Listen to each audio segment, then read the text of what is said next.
നമസ്കാരം. ഫിസിക്സ് പരീക്ഷയ്ക്ക് ready ആവുകയാണല്ലേ?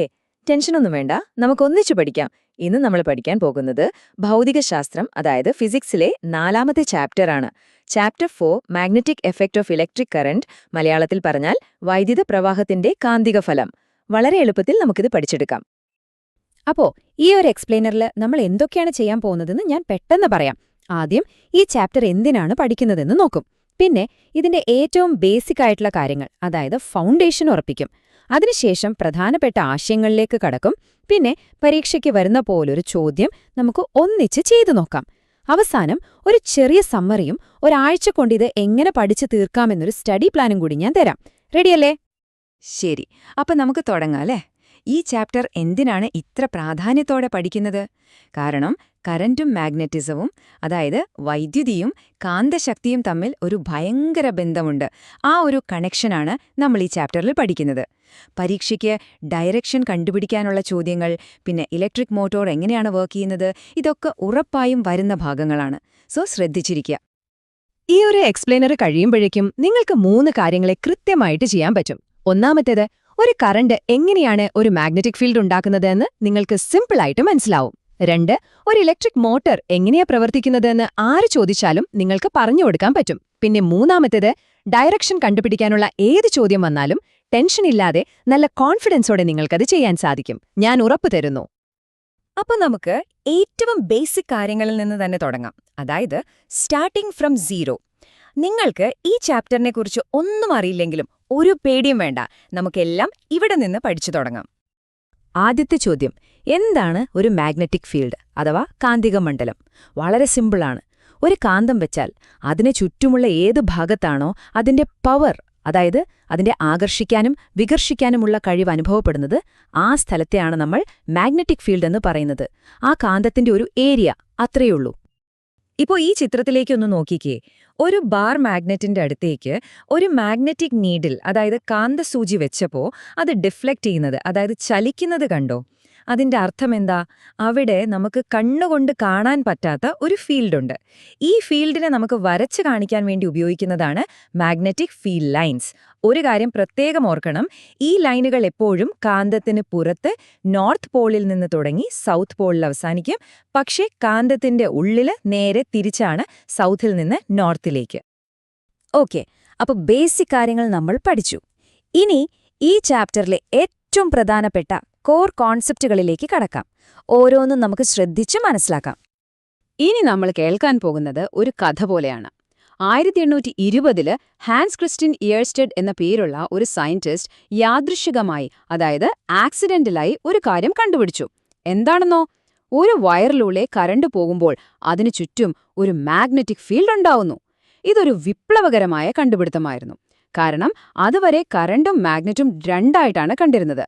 കറണ്ടിന് magnetic power ഉണ്ടാക്കാൻ പറ്റുമെന്ന് ആദ്യമായി തെളിയിക്കപ്പെട്ടത് അപ്പോഴാണ്. അദ്ദേഹം ചെയ്ത എക്സ്പെരിമെന്റ് വളരെ സിമ്പിളായിരുന്നു. ഈ ചിത്രത്തിലേക്കൊന്ന് നോക്കിക്കേ.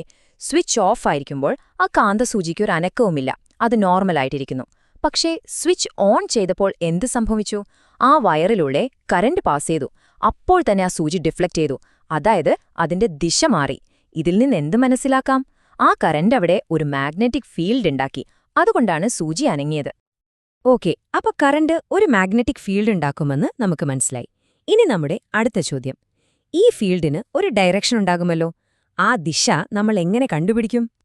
അതിനു വേണ്ടിയുള്ളൊരു റൂളാണ് റൈറ്റ് ഹാൻഡ് തംബ് റൂൾ, അതായത് വലതുകൈ പെരുവിരൽ നിയമം. എന്റെ കൂടെ ഒന്ന് ചെയ്തു നോക്കാമോ? നിങ്ങളുടെ വലതുകൈ എടുക്കുക. എന്നിട്ട് ഈ ചിത്രത്തിൽ കാണുന്നത് പോലെ ഒരു വയറിലൂടെ കറണ്ട് മുകളിലേക്ക് പോവുകയാണെന്ന് സങ്കൽപ്പിക്കുക. ആ വയറിൽ പിടിക്കുന്നത് പോലെ നിങ്ങളുടെ തള്ളവിരൽ, അതായത് തംബ്, കറന്റിന്റെ അതേ ദിശയിൽ മുകളിലേക്ക് പിടിക്കുക. ഇപ്പൊ നോക്കൂ, നിങ്ങളുടെ ബാക്കിയുള്ള വിരലുകൾ ആ വയറിന് ചുറ്റും വളഞ്ഞിരിക്കുന്നില്ലേ? ആ വളഞ്ഞിരിക്കുന്ന ഡിറക്ഷൻ, അതാണ് മാഗ്നറ്റിക് ഫീൽഡിന്റെ ഡിറക്ഷൻ. സിമ്പിൾ അല്ലേ? അടുത്തതായി നമ്മൾ പഠിക്കുന്നത് സോളിനോയിഡിനെ കുറിച്ചാണ്. പേര് കേട്ട് പേടിക്കേണ്ട, വളരെ സിമ്പിളാണ്. ഒരു ഇൻസുലേറ്റഡ് കോപ്പർ വയർ എടുത്ത് ഒരു സ്പ്രിംഗ് പോലെ ഒരുപാട് തവണ ചുറ്റിവെച്ചാൽ അതിനെയാണ് നമ്മൾ സോളിനോയിഡ് എന്ന് പറയുന്നത്. ഇതിലൂടെ കറണ്ട് കടത്തിവിടുമ്പോൾ ഇതൊരു ബാർ മാഗ്നറ്റ് പോലെ ആക്ട് ചെയ്യും. ഇനി ഇതിന്റെ ശക്തി കൂട്ടാൻ നമുക്ക് 3 കാര്യങ്ങൾ ചെയ്യാം. 1, ചുറ്റുകളുടെ എണ്ണം കൂട്ടുക. കൂടുതൽ ചുറ്റുകൾ, കൂടുതൽ ശക്തി. 2 കറണ്ടിന്റെ അളവ് കൂട്ടുക. കൂടുതൽ കറണ്ട്, കൂടുതൽ ശക്തി. 3 ഇതിന്റെ ഉള്ളിലൊരു സോഫ്റ്റ് അയോൺ കോർ, അതായത് പച്ചിഴുമ്പ് വെക്കുക. അത് ഫീൽഡിനെ ഒന്നുകൂടി സ്ട്രോങ് ആക്കും. ഇനി നമ്മൾ പഠിക്കാൻ പോകുന്നത് ഈ ചാപ്റ്ററിലെ ഏറ്റവും പ്രധാനപ്പെട്ട ഒരു പ്രിൻസിപ്പിളാണ്, മോട്ടോർ പ്രിൻസിപ്പിൾ അഥവാ മോട്ടോർ തത്വം. ശ്രദ്ധിച്ചു കേൾക്കണേ. ഒരു മാഗ്നറ്റിക് ഫീൽഡിലിരിക്കുന്ന ഒരു കണ്ടക്ടറിലൂടെ, അതായത് ഒരു ചാലകത്തിലൂടെ നമ്മൾ കറണ്ട് കടത്തിവിട്ടാൽ ആ കണ്ടക്ടറിൽ ഒരു ഫോഴ്സ്, അതായത് ഒരു ബലം അനുഭവപ്പെടും. ആ ബലം കാരണം അത് ചലിക്കാൻ തുടങ്ങും. നമ്മുടെ വീട്ടിലെ ഫാനും മിക്സിയും ഒക്കെ കറങ്ങുന്നത് ഈ ഒരു തത്വം കാരണമാണ്. അപ്പോ ആ കണ്ടക്ടർ ചലിക്കുമെന്ന് നമ്മൾ പറഞ്ഞു. പക്ഷേ ഏത് ദിശയിലേക്ക് ചലിക്കും? ആ ഫോഴ്സിന്റെ ഡയറക്ഷൻ എങ്ങോട്ടായിരിക്കും? അത് കണ്ടുപിടിക്കാനാണ് നമ്മൾ ഫ്ലെമിങ്ങിന്റെ ഇടത് കൈ നിയമം, അതായത് ഫ്ലെമിങ്സ് ലെഫ്റ്റ് ഹാൻഡ് റൂൾ ഉപയോഗിക്കുന്നത്. എല്ലാവരും ഇടത് കൈ എടുക്കുക. എന്നിട്ട് ഈ ചിത്രത്തിൽ കാണുന്നത് പോലെ തള്ളവിരൽ, ചൂണ്ടുവിരൽ, നടുവിരൽ, ഈ 3 വിരലുകളും പരസ്പരം 90 ഡിഗ്രിയിൽ പിടിക്കുക. ഇത് ഓർത്തിരിക്കാൻ ഒരു കോഡുണ്ട്: ഫാദർ, മദർ, ചൈൽഡ്. തള്ളവിരൽ ഫോഴ്സ്, ബലം, എഫ് ഫോർ ഫാദർ. ചൂണ്ടുവിരൽ ഫീൽഡ്, കാന്തിക മണ്ഡലം, M for magnetic field, mother. നടുവിരൽ current, C for current, child. ഇത് ഓർത്തുവെച്ചാൽ മതി. അപ്പോൾ ഒരു DC മോട്ടോർ എങ്ങനെയാണ് വർക്ക് ചെയ്യുന്നത്? നമുക്ക് 4 സ്റ്റെപ്പുകളായിട്ട് ഇത് മനസ്സിലാക്കാം. സ്റ്റെപ്പ് 1, ഒരു മാഗ്നറ്റിക് ഫീൽഡിന്റെ ഉള്ളിൽ ഒരു കോയിൽ വെച്ചിട്ടുണ്ട്. അതിനെയാണ് നമ്മൾ ആർമേച്ചർ എന്ന് പറയുന്നത്. ഇതിലൂടെ കറന്റ് കടന്നുപോകുന്നു. സ്റ്റെപ്പ് 2, മോട്ടോർ പ്രിൻസിപ്പിൾ നമ്മൾ പഠിച്ചതാണെന്നോ? അതനുസരിച്ച് ആ കോയിലിന്റെ 2 സൈഡിലും ഓപ്പോസിറ്റ് ഡയറക്ഷനിലൊരു ഫോഴ്സ് ഉണ്ടാകും. ഒന്ന് മുകളിലേക്കാണെങ്കിൽ മറ്റേത് താഴേക്ക്. അപ്പോൾ എന്ത് സംഭവിക്കും? ആ കോയിൽ കറങ്ങാൻ തുടങ്ങും. സ്റ്റെപ്പ് 3, ഇവിടെയാണ് സ്പ്ലിറ്റ് റിംഗ് എന്ന ഹീറോ വരുന്നത്. കോയിൽ പകുതി കറങ്ങിക്കഴിയുമ്പോൾ ഈ സ്പ്ലിറ്റ് റിംഗുകൾ കറണ്ടിന്റെ ഡയറക്ഷൻ നേരെ തിരിച്ചുകൊടുക്കും. സ്റ്റെപ്പ് 4, അങ്ങനെ കറണ്ടിന്റെ ഡയറക്ഷൻ മാറുന്നതുകൊണ്ട് ആ കോയിൽ ഒരേ ദിശയിൽ തന്നെ നിർത്താതെ കറങ്ങിക്കൊണ്ടേയിരിക്കും. ഇതാണ് DC മോട്ടോറിന്റെ പ്രവർത്തനം. ഓക്കെ, അപ്പൊ തിയറിയൊക്കെ നമ്മൾ പഠിച്ചു. ഇനി ഇത് വെച്ച് എങ്ങനെയാണ് ഒരു പ്രോബ്ലം ചെയ്യുന്നതെന്ന് നോക്കാം, അല്ലേ? പരീക്ഷയ്ക്ക് വരുന്ന പോലൊരു ചോദ്യം നമുക്ക് ഒന്നിച്ച് സോൾവ് ചെയ്യാം. അപ്പൊ നിങ്ങൾക്ക് ഈ പഠിച്ച കാര്യങ്ങളൊക്കെ എങ്ങനെ ഉപയോഗിക്കണം എന്നൊരു ഐഡിയ കിട്ടും. ചോദ്യം ഇതാണ്, ശ്രദ്ധിച്ചു നോക്കണേ.